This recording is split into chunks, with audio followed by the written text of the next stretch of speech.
Eh bien, yo les potos, les abricots, c'est Selectrap. Et Luxtime. Et aujourd'hui, on se retrouve pour une nouvelle vidéo Ah, sur un fan game FNAF qui s'appelle The Return to Bloody Night. voilà, alors c'est pas vraiment un jeu qu'on fait, mais c'est plutôt on va récapituler l'histoire du jeu et on va donner Voilà, notre avis. voilà, c'est ça.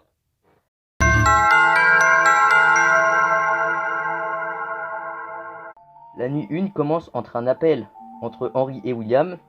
Henry dit à William qu'il se sent stressé et qu'il ne veut pas se faire prendre à cause des actes, sauf que William lui dit que tout va bien se passer s'il reste calme et naturel.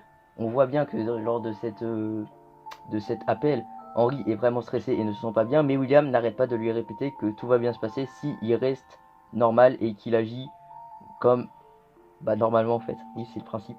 Lors de la nuit, une femme du nom de Karen nous a enregistré une cassette audio. C'est elle notre fun guy dans ce jeu. Enfin, pour l'instant. Bref. Elle travaille de jour et elle nous dit que les thématiques bougent bizarre pendant la nuit et vraiment sans aucune raison.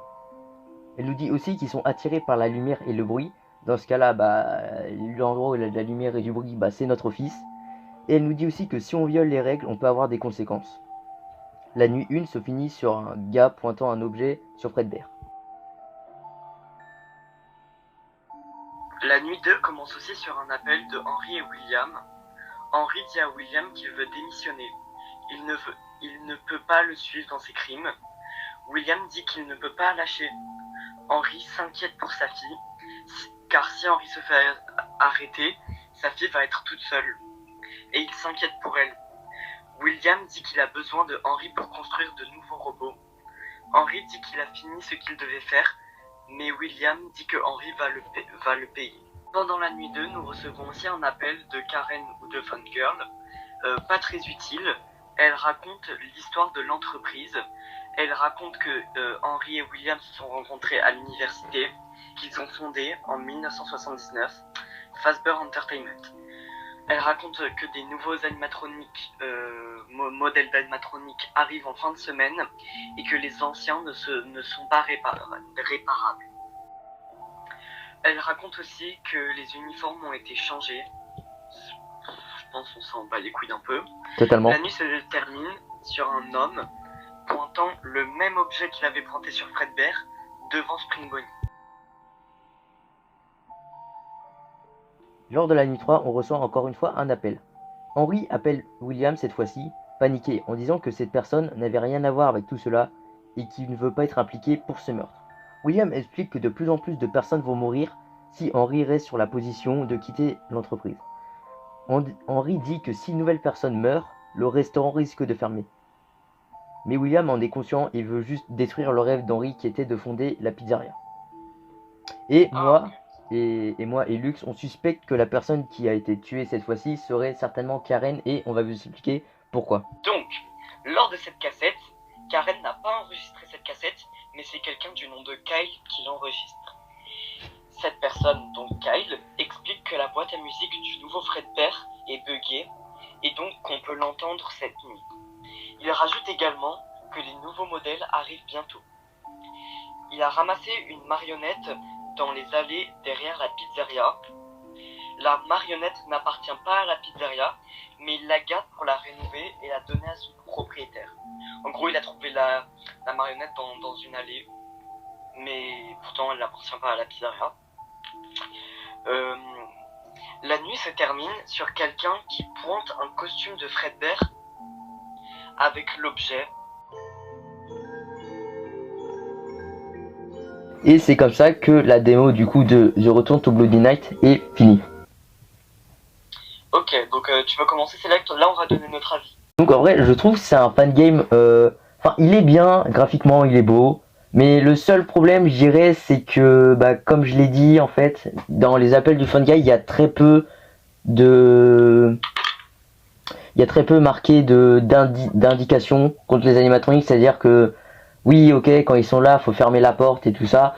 Mais c'est que des fois, par exemple, quand Lux et moi on y avait joué, je m'en souviens très bien, genre au bout d'un moment, il y avait Fredbear qui était au fond de la salle et tout, au fond du couloir. Et genre, j'ai à peine tourné 2 secondes qui m'avait sauté dessus. Et je trouve, moi, c'est vraiment, genre, déjà, la vitesse des animatroniques, c'est à améliorer parce que ils sont beaucoup trop rapides. Et aussi, il y a des trucs qui sont pas hyper clairs dans ce jeu. Voilà, c'était mon avis. Vraiment, si je devrais lui donner une note, je lui mets un bon 8 sur 10. Parce qu'il est vraiment pas mal. Sauf les animatroniques qui sont à revoir. Au niveau de déplacement. Ok, à mon tour. Alors, je suis d'accord avec ce que dit Select. D'abord, commençons par les points positifs. L'histoire a l'air d'être vraiment intrigante et passionnante. Enfin, en tout cas, elle a l'air d'être intéressante, l'histoire.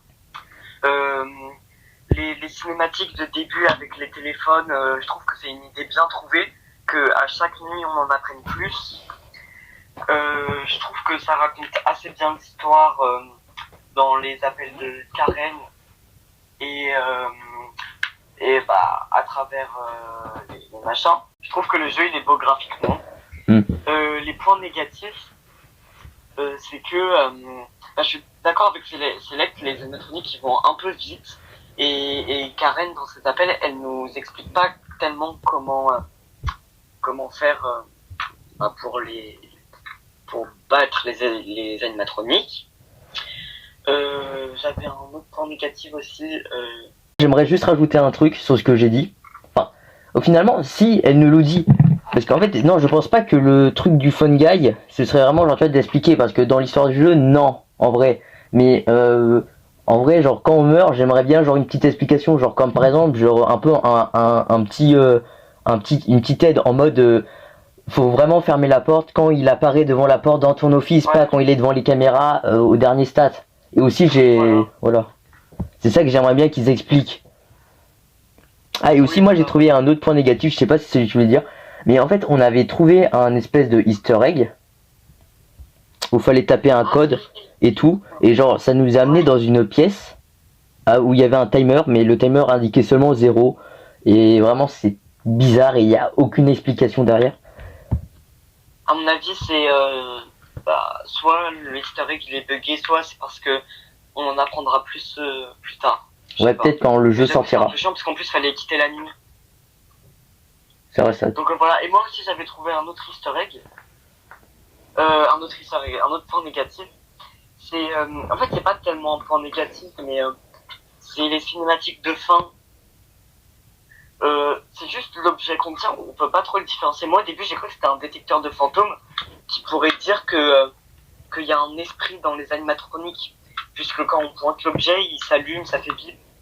Mais c'est pas très très clair, voilà, c'est tout. Sinon le fan game est très bien, je mets la même note que Select qui m'a envie de sur 10. Ah oui, et aussi moi je veux juste en revenir sur un autre point négatif.